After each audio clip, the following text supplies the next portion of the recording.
Hey guys, it's Caitlin. So I just really quickly wanted to talk about something that is so good about this book. So this is called Person of Interest by J. Warner Wallace, who is a cold case detective, and he was basically trying to go through and figure out why Jesus still matters in a world that rejects the Bible. That's what it says on the bottom here. He goes through alongside a cold case that he had to solve. It was a case where a wife went missing, and they had to basically pin the murder on the husband without a body, without the house that it occurred in, and without any real evidence. They had to go and figure out, how are we going to convict him without real tangible evidence. Basically what they had to do is they had to use people that the guy knew, and all these different events that led up to it, and then the fallout after.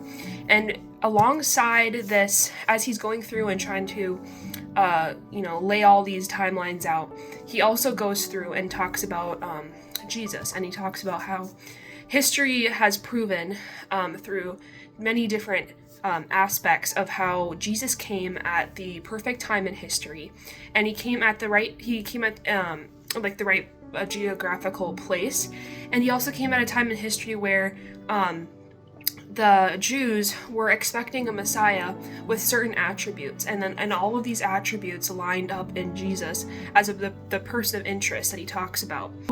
And he also came at the most perfect time, because the Pax Romana in Rome, which was a time of peace that lasted 200 years, was unheard of for that geographical location.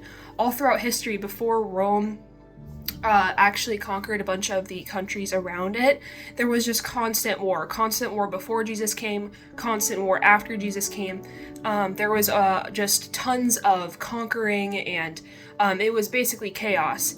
But the Pax Romana came, and Caesar Augustus actually instituted this time of peace, and also of religious tolerance, because Rome did not used to always be religiously tolerant to the Jews. They actually really were very against the Jews and the Jewish religion, Judaism, because they believed that you had to worship the emperor of Rome and the government of Rome, and if you didn't, then you were basically killed or imprisoned.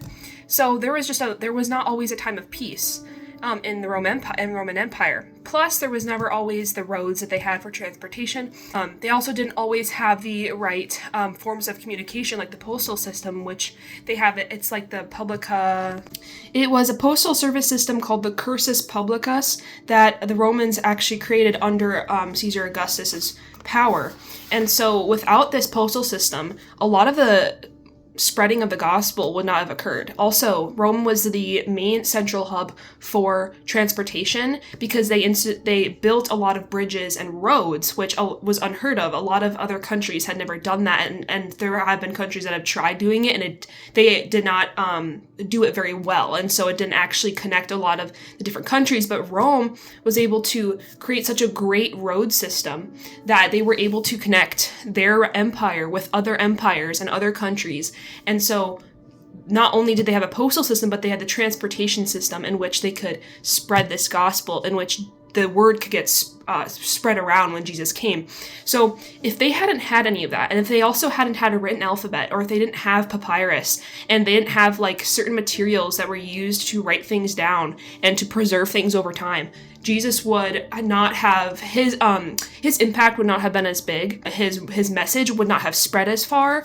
And so it's really interesting that Jesus came at the most perfect time in history. Everything lined up.